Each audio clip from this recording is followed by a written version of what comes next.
اور وہ یہ کہ میری جو دینی، ملی، تاریخی، سیاسی، عمرانی جو سوچ، جو فکر ہے میری، جو 50 برس سے زائد عرصے کے مطالعے اور غور و فکر پر مبنی ہے، جس مطالعے میں میری آنکھیں بنیادی طور پر قرآن و حدیث ہیں، لیکن یہ کہ دنیا کا مشاہدہ، کھول آنکھ، زمین دیکھ، فلک دیکھ، فضا دیکھ، دنیا میں کیا ہو رہا ہے، کیا کیا عوامل ہیں، ماضی کیا تھا، ہم کہاں کھڑے ہیں، اب کہاں جانا ہے، اس پر میری ایک سوچ ہے، میرا فکر ہے۔ پھر یہ کہ ہماری اخروی نجات کا دار و مدار کس چیز میں ہے؟ تاریخ کے بہاؤ کو نہ میں روک سکتا ہوں، نہ آپ روک سکتے ہیں، وہ تو ڈام بہتا رہے گا اور اس کو فیصلہ کرنے والا صرف اللہ ہے۔ کسی فرد بشر کے اختیار میں نہیں ہے کہ وہ تاریخ کے بہاؤ کو موڑ دے۔ ہاں، محمد رسول اللہ نے موڑا تھا صلی اللہ علیہ وسلم، لیکن یہ ہے کہ ہم اس تاریخ کے بہاؤ میں تنکوں کی طرح بہتے چلے جائیں، یا یہ کہ ہمیں کچھ کرنا ہے۔ اس اعتبار سے میں اپنے فکر کا خلاصہ آج آپ کی خدمت میں پیش کروں گا، وہ میرا اس سلسلہ اجتماعات کے اعتبار سے الوداعی تحفہ ہوگا۔ اب میں آغاز کر رہا ہوں۔ پہلی بات، اس سبب میں 3 باتیں مجھے کہنی ہیں۔ سب سے پہلی بات یہ کہ زندگی کی سب سے بڑی حقیقت موت ہے۔ ہم بھلائے رکھتے ہیں، اپنے ذہن سے اسے دور رکھتے ہیں، لیکن واقعہ یہ ہے کہ زندگی کی سب سے بڑی حقیقت موت ہے۔ خدا کے منکر پیدا ہوئے ہیں، لیکن موت کا انکار کرنے والا تو کوئی پیدا نہیں ہوا۔ اس لیے میں نے آیت آپ کو سنائی، کل نفس ذائقۃ الموت، ہر سی نفس کو موت کا مزہ چکھنا ہے، ہر جاندار کو موت کا مزہ چکھنا ہے۔ ثم الینا ترجعون، پھر ہماری طرف لوٹا دیے جاؤ۔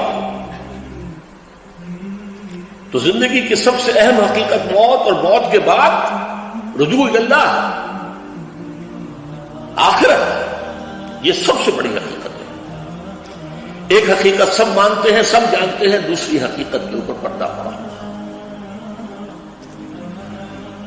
میں نے اس اعتبار سے نوٹ کیا، یہ الفاظ قرآن میں 3 مرتبہ ہے، کل نفس ذائقۃ الموت، ہر جاندار کو موت کا مزہ چکھنا ہے۔ انبیاء اس سے مستثنا نہیں رہے، رسول اس سے مستثنا نہیں رہے، اولیاء اللہ مستثنا نہیں رہے۔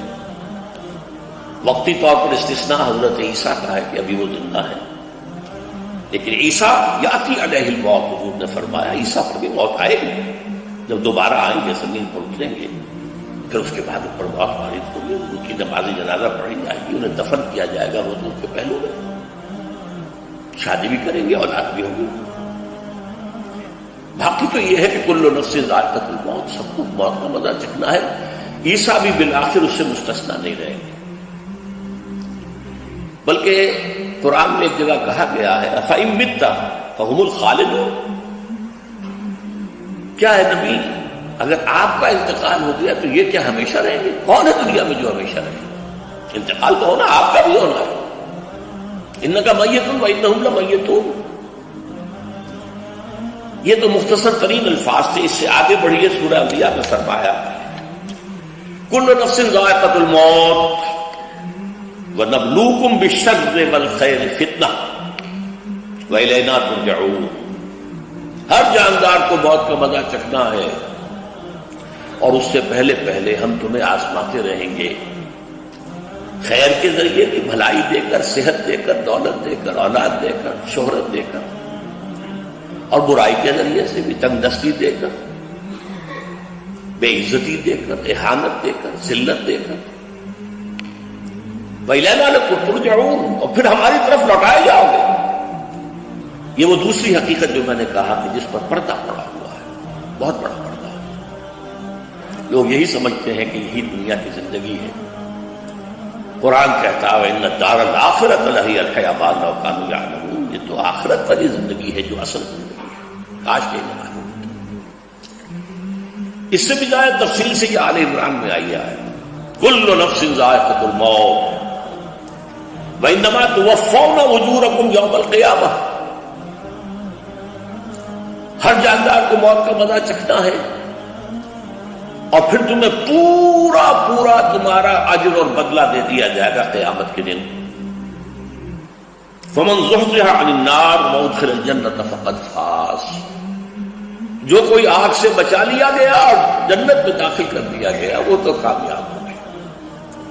اللہم ربنا اجعلنا منہم، اللہم ربنا اجعلنا منہم، اللہم ربنا اجعلنا منہم۔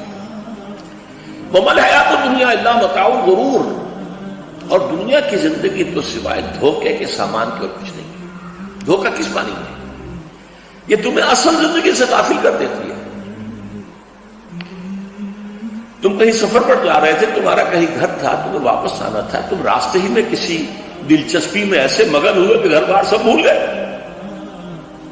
یہ تو تمہارا عارضی سے سفر تھا، تم نے اسی کو اپنی منزل بنا لیا، اپنا ٹھکانہ بنا لیا، تو دھوکہ دیا اس نے۔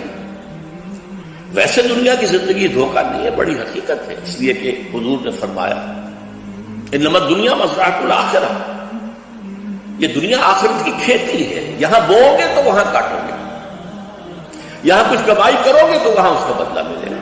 اس اعتبار سے دنیا بہت بڑی حقیقت ہے، ایک ایک لمحہ بہت بڑی قیمتی شے ہے۔ لیکن اگر یہ دنیا تمہیں آخرت سے غافل کر دے تو اس سے بڑا دھوکے باز ہے کوئی۔ یہ اصل دجال ہے۔ میں نے تقریباً 60 برس کی عمر کو جب میں پہنچا تھا تو موت کا انتظار شروع کر دیا تھا۔ میرے قریبی احباب کو معلوم ہے، میں کہتا رہا، یہ بھی کہتا رہا کہ بھائی میں اپنے حصے کا کام کر چکا ہوں، جتنی صلاحیت اللہ نے دی تھی، جتنی بھی میرے اندر استعداد تھی، میں اس کو بھرپور طریقے پر استعمال کر چکا ہوں۔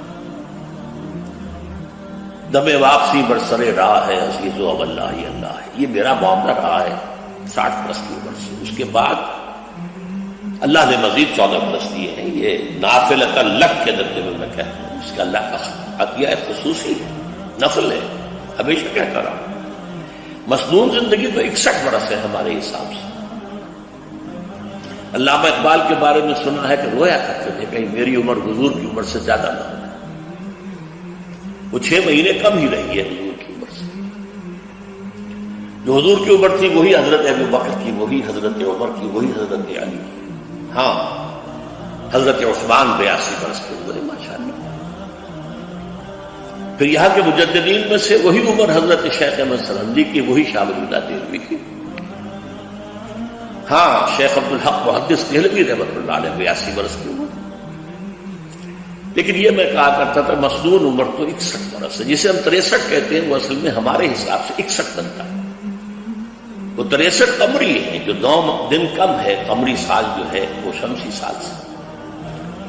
بہرحال میں اس وقت سے منتظر تھا، لیکن جو بھی وقت اللہ نے دیا ہے اللہ کا شکر ہے، وہ مفید کاموں میں لگا ہے۔ ان میں خاص طور پر میں سمجھتا ہوں کہ اللہ کا مجھ پر سب سے بڑا احسان، اور مجھے پر نہیں، بہت بڑے پیمانے پر لوگوں پر جو احسان ہوا ہے، وہ میرا 1998 کا دورہ ترجمہ قرآن ہے جو کراچی میں ہوا تھا۔ 1998 کے مارچ میں میرا بڑا آپریشن ہوا، دونوں گھٹنے تبدیل کیے گئے، لیکن 98 کے آخر میں، حالانکہ میں چل نہیں سکتا تھا، کراچی میں مسجد جو ہے اونچی ہے، دوسری منزل پر ہے، تو خاص ریمپ بنایا گیا جس کے ذریعے میں ویل چیئر پر مجھے لے جایا جاتا تھا اپنے درس میں۔ اس درس کی گزشتہ چند سالوں سے پوری دنیا میں جو گونج ہوئی ہے اللہ کے فضل و کرم سے، اللہ کوئی حکمت خداوندی اس کے ساتھ وابستہ ہے۔ اس میں میرے کسی کام کو دخل نہیں ہے، میری کسی کوشش کو دخل نہیں ہے۔ میں نے تو جو درس میں دیتا آ رہا تھا 85 سے دورہ ترجمہ قرآن، البتہ یہ بات ضرور ہے کہ میں نے محسوس کیا تھا کہ سن 98 کے اس درس میں دورہ ترجمہ قرآن کے مجھے خصوصی انشراح حاصل۔ میری ساری گفتگو کا حاصل کیا ہے؟ دیکھیے، نظریاتی تحریکوں کا تعلق اشخاص سے نہیں ہوتا، ٹھیک ہے، کوئی اس کا داعی ہوتا ہے، کوئی اس کا مؤسس ہو جاتا ہے، کوئی اس کا آغاز کرنے والا ہوتا ہے، لیکن نظریاتی تحریک افراد سے وابستہ نہیں۔ افراد آتے چلے جاتے ہیں اپنا اپنا حصے کا کام کر کے، جس کو جتنا مقدر ہے، جس کی جتنی اللہ تعالیٰ کی طرف سے توفیق ہے، وہ اپنا کام کرے گا، چلا جائے گا۔ یہ چمن یوں ہی رہے گا اور ہزاروں جانور اپنی اپنی بولیاں سے بول کر اڑ جائیں گے۔ مبارک ہیں وہ لوگ جنہیں قرآن کی بولی بولنا نصیب ہو جائے۔ وَإِنْ يَحْسُبُ أَنِّي مِنْهُمْ، مجھے گمان ہے، اللہ کا فضل ہے کہ میں ان میں سے ہوں، میں نے قرآن کی بولی بولی اور قرآن